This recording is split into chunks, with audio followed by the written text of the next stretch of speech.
আজ রাখি পূর্ণিমা, তাই সকাল সকাল ঘুম থেকে উঠে স্নান করে বসেছিলাম কবে দাদার বাসায় যাব, দাদাকে সারপ্রাইজ দেবো, দাদাকে রাখি পরাবো। যেহেতু আমার বড় দাদা দেশে নেই, বিদেশ, তো তাই এই দাদার জন্য মানে ছোটো দাদার জন্য আমি রাখিটা বানাই। কাল দুপুরে হঠাৎ করে প্ল্যান করি যে আজকে যাবো দাদার কাছে, যাব দাদাকে সারপ্রাইজ দেবো। তো যেই ভাবা সেই কাজ, দুপুরে ভাত খেয়ে বসে গেছি রাখি বানাতে। রাখি বানিয়ে আজ সকালের জন্য ওয়েট করছি কখন রাতটা সকাল হবে। যাই হোক, সকাল হলো। দাদার বাসায় যাওয়ার জন্য বেরিয়ে বললাম। বের হয়ে মিষ্টি কিনলাম, দাদার পছন্দের মিষ্টি কিনে দাদার বাসায় গেলাম। মাকে আগেই বলে রেখেছিলাম যে আমি আসবো, দাদাকে তুমি কিছু জানিও না।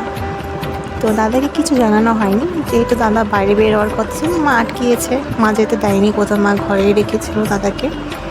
যাই হোক, আমি যেই সিঁড়ি দিয়ে উঠবো অমনি দেখছি দাদা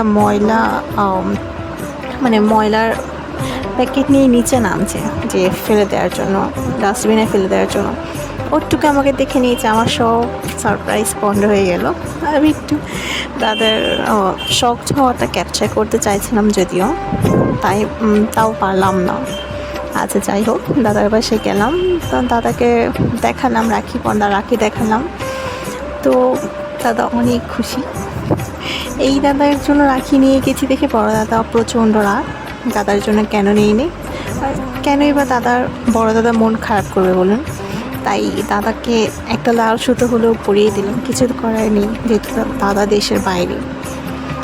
তাই ভিডিও কলে যতটুকু পেরেছি দাদার দীর্ঘায়ু কামনা করেছি, দাদাকে আশীর্বাদ করেছি, দাদার থেকে আমিও আশীর্বাদ নিয়েছি।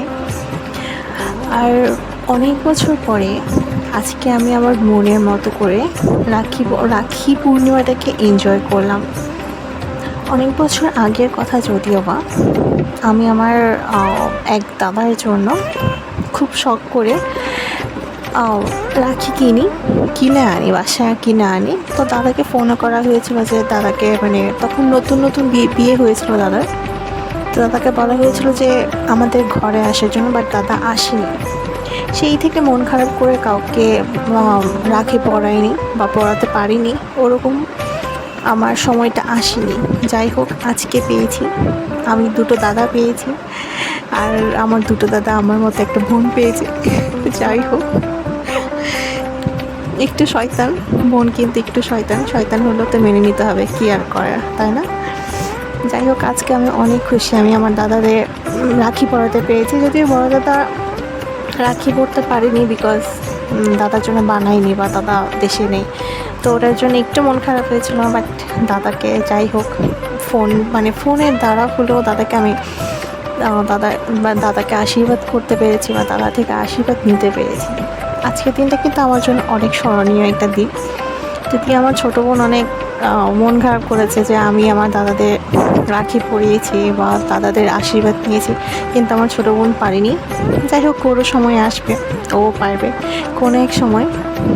আজ পৃথিবীর সকল ভাই বোনদের জন্য আজ অনেক অনেক শুভকামনা, অনেক অনেক ভালোবাসা।